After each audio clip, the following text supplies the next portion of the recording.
አንቺ እግዚአብሔር ሐሳብን ካንፈልና በጣም እንጸልያለን ማለት ነው። ጌታ ይባረክ። የሚነግራችሁ እግዚአብሔር ቃል ሐሳብ እንደምን ነው?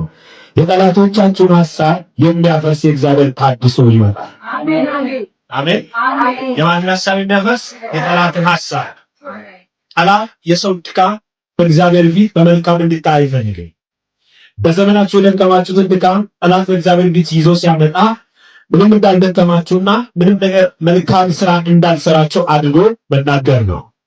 እግዚአብሔር አንተ ልክ ነህ ልጄ መልካም ነው አውቃለሁ፣ ግን ይህና ምን ያመጣል መሰለህ? ታድሶ። እግዚአብሔር ጋር ያለው የክስን ለውጥ የሚፈልግ ሶስት ማስረጃ ማምጣት ሳይሆን ጠላት የከሰሰው ክስ የሚለው የታድሶ መንፈስ ነው የሚያመጣው። አሜን ነው። በጤናችሁ የመጣውን የጠላትን ክስ፣ በኑሯችሁ የመጣውን የጠላትን ክስ፣ በመንገዳችሁ የመጣውን ጠላትን ክስ እግዚአብሔር የሚያሸንፍበት ዓላማው ምንድን ነው? ታድሶ መንፈስ ነው የሚያሸንፈው።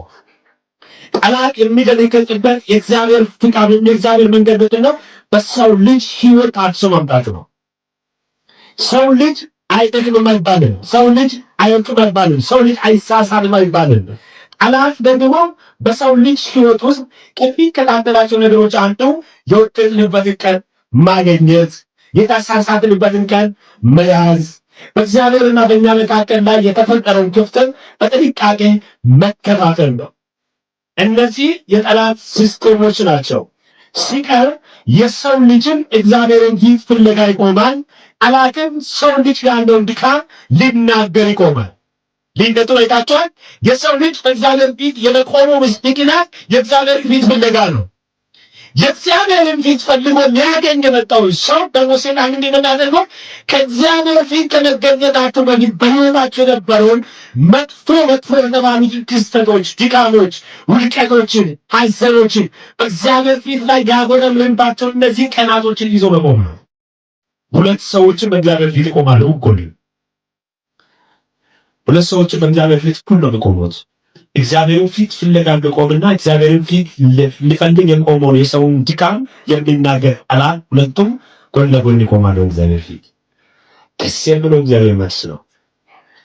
እግዚአብሔርን ፊት ፍለጋ መጣው ብሎ ሰውም ፊቱን ለመፈለግ የሚፈልገው የአምላኩን ፊት ይፈልግ መጣው ብሎ ነው የሚናገረው። ጠላት ደግሞ ፊቱን የእግዚአብሔርን ፊት ለመፈለግ ሳይሆን የእግዚአብሔርን ፊት ፍለጋ የመጣውን ሰውን ድካም ለመናገር ነው የሚመጣው። ደስ ሲል ልዩነቱ የሚሰጠው ታድሶ ህይወት ላይ ያለው እንጂ ለተነገረው ክስ አይደለም። ስለዚህ በዚህ መንገድ ላይ ሰይጣን በአደገኛ ሁኔታ የሚያቀርባብር የራሱን ሐሳብ አለው። እግዚአብሔር ግን የጠላትን ሐሳብ ደግሞ የሚሰብር የሚያሳፍር ታድሶ አለ። አሜን። እስቲ ከኔ ጋር እንደዚህ እግዚአብሔር በህይወት ላይ ታድሶ አለ። በህይወት ላይ ታድሶ አለ። እንግዲህ በዚህ መጽሐፍ ላይ ሊነገራቸው የሚፈልገው ሐሳብ አንደውም የእግዚአብሔርን አንቀጽ ነው የምነግራችሁ። በትንቢተ ዘካርያስ ምዕራፍ 3 ላይ ነው። ይሄ በጣም በዚህ ስፍራ ያለው ሰው ሲጀምር በመከራ በስደትና በብዙ አይነት ድካም በነበረበት ጊዜ የተወለደ ልጅ ነው። ሲያድግም ምቾት የነበረበት ከተማ ውስጥ ያደገ አይደለም። ምቾት ያለበት ትምህርት ቤት የተማረ አይደለም። ጥሩ ነገር የሚነገሩበት ዘመን ላይ የተገኘ ሰው አይደለም። ከተወለደበት እስካደገበት ጊዜ ጀምሮ መልካም የሚባል ነገር ያላየ፣ ነገር ግን የእግዚአብሔር መልካምነት ቀድሞ እግዚአብሔር ለዓላማው መርጦ በዓላማው ያደገ ሰው ነው። በዚህ ሰው ህይወት ላይ የሚገርማችሁ ነገር ስታዩ በጣም ታላቅ ካህን ነው ይላል። በእግዚአብሔር ፊት አገልግሎቱ ታላቅ ነው፣ በጠላት ፊት ግን እልፍ ነው። በእግዚአብሔር ፊት ቆይታው መልካም ነው፣ በጠላት ፊት ግን እጅግ በጣም አስጠያቂ። ክስ የሚያቀርባብር ሰው በምን ጊዜ አንድ ሰው መልካምነት ጎን ያለ ነው ተደርጎ አይከስም። ክስ በፍርድ ቤት ሲቀርብ በማለቱ በጣም አስቸጋሪ፣ ክፉና በጣም አጥፊ፣ በደለኛና አመፅ የሚያደርግ በአመፁ በጣም እጅግ ተንኮል ወንጀል የሚሰራ ሰው ተደርጎ ነው የሚቀርበው ክስ በማለት። ጠላት የእግዚአብሔርን ፊት ፍለጋ መጣው ታላቁ ካህን ፊት ለማሳፈር በእግዚአብሔር ፊት ለማዋረድ ፈልጎ መጣ።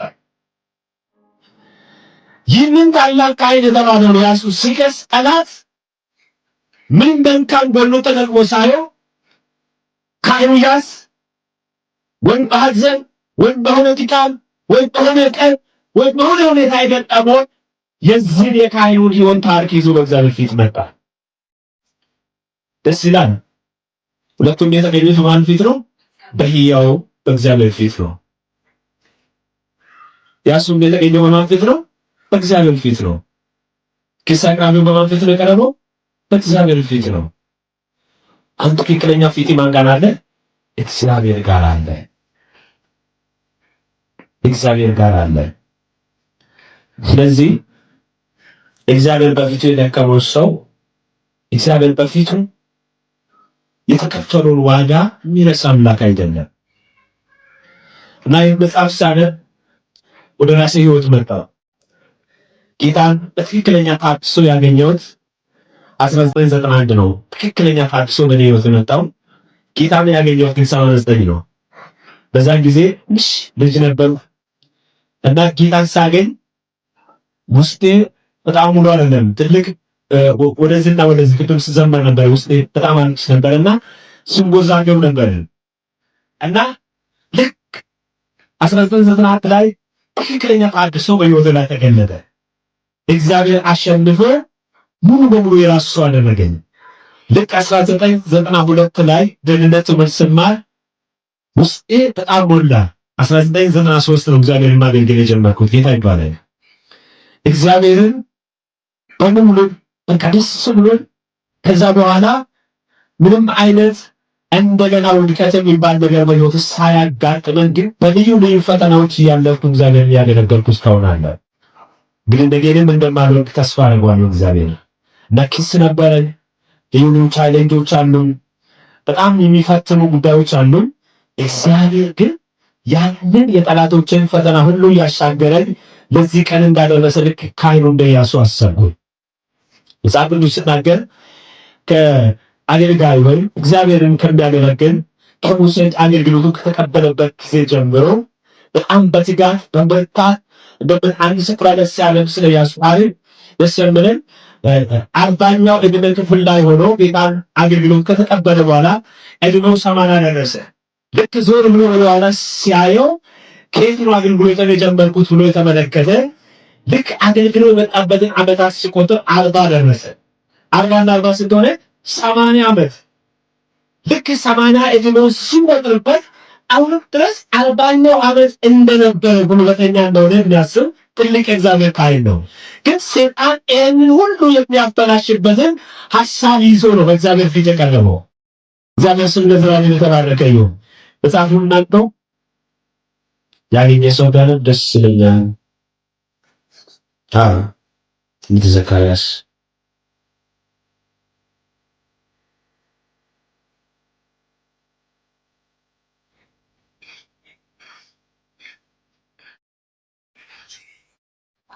በኢየሱስ ስም አነባለሁ። እርሱም ታላቁ ካህን ኢያሱ በእግዚአብሔር መልአክ ፊት ቆሞ አሳየኝ። እርሱም ታላቁ ካህን ኢያሱ በእግዚአብሔር መልአክ ፊት ቆሞ አሳየኝ። እሺ፣ ሰይጣንን ይከሰው ዘንድ በስተቀኝ ቆሞ ነበር። ሰማችሁ? ሰይጣንን ይከሰው ዘንድ በስተቀኙ ቆሞ ነበረ። እግዚአብሔርም ሰይጣንን ሰይጣን ሆይ እግዚአብሔር ይገስጽ። እግዚአብሔርም ሰይጣን ሆይ እግዚአብሔር ይገስጽ። ኢየሩሳሌምን የመረጠ እግዚአብሔር ይገስጽ። ኢየሩሳሌምን የመረጠ እግዚአብሔር ይገስጽ። በውኑ ይህ ከእሳት የተነጠቀ ትንታግ አይደለም? በውኑ ይህ ከእሳት ትንታግ የተነጠቀ አይደለምን?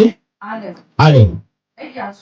ኢያሱም እድፋም ልብስ ለብሶ በመልአኩ ፊት ቆሞ ነበረ። እርሱም መልሶ በፊቱ የቆሙትን እድፋሙንም ልብስ እርሱ ላይ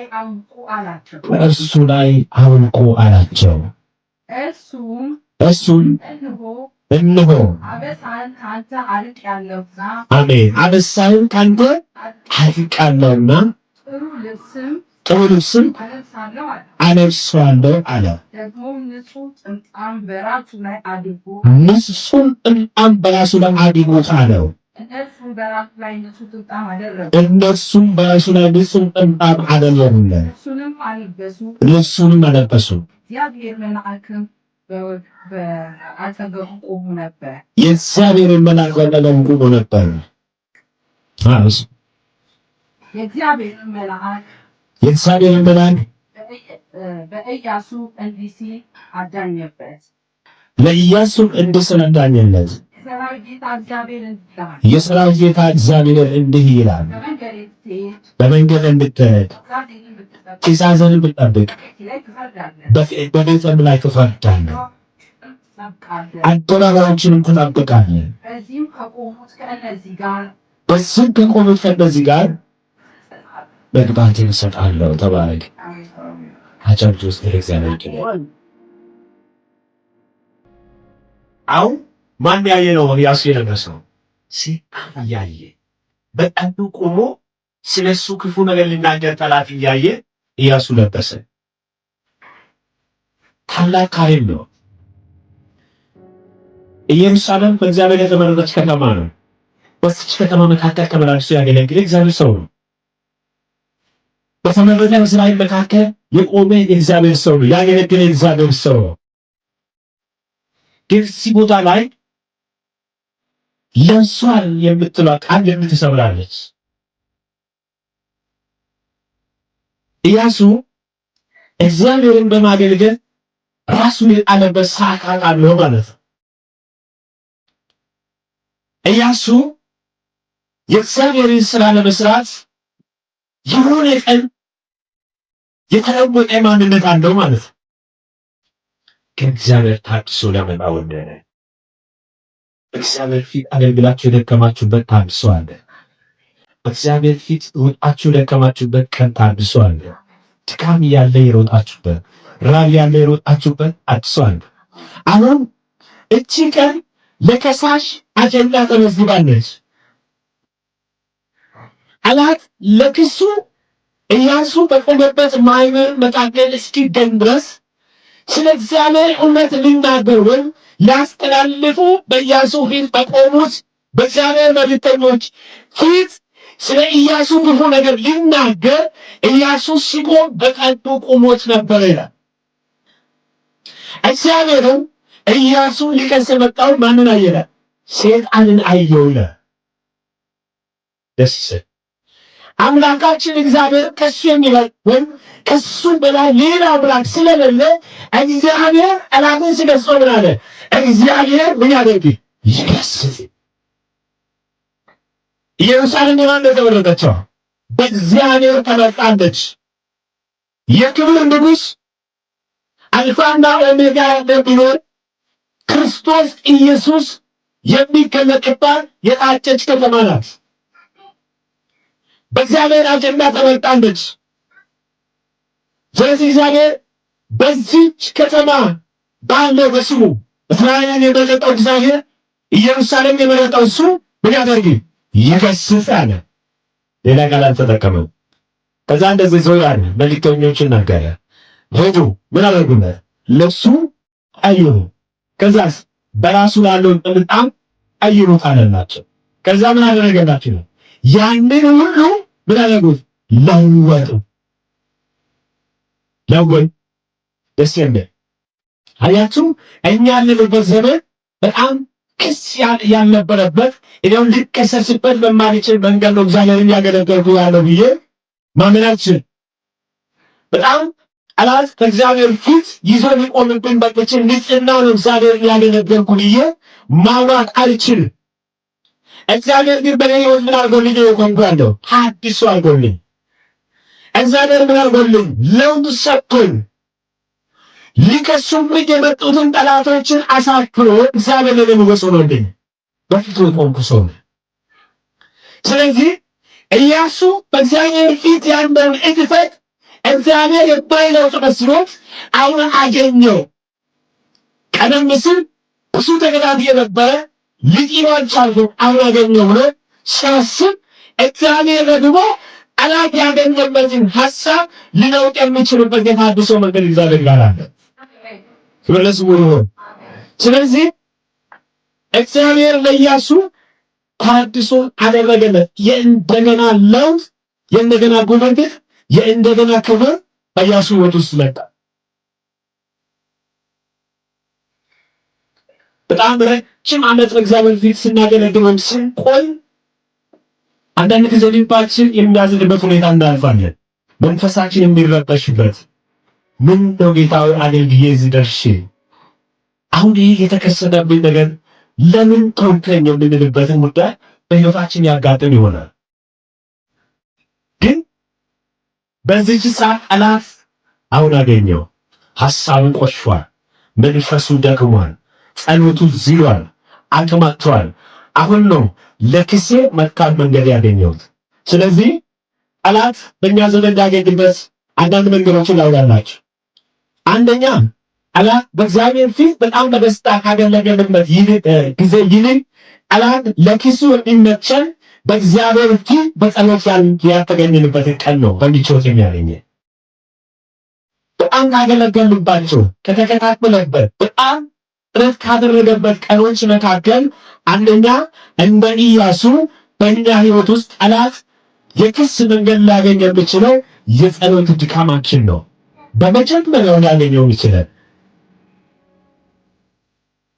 በመጀመሪያ ሊያገኘን የሚችለን በእግዚአብሔር ፊት በጸሎት ያለ መቅረባችን መንገድ እንደ እድፍ ልብስ ወይም እንደ ድካም ሊከሰል ይችላል። ምክንያቱም ኢያሱ እዚህ ጋር የተለወጠለት ትልቁ ማንነት መንፈሳዊ አቅሙ ነው። መንፈሳዊ አመራሩ ነው። መንፈሳዊ መንገዱ ነው የተለወጠለት። ስለዚህ በአዲስ ኪዳን ያለን ሕይወት በምን ልክ መለወጥ አለበት? የጸሎት አቅማችን ከቀድሞ የተሻለ መሆን አለበት።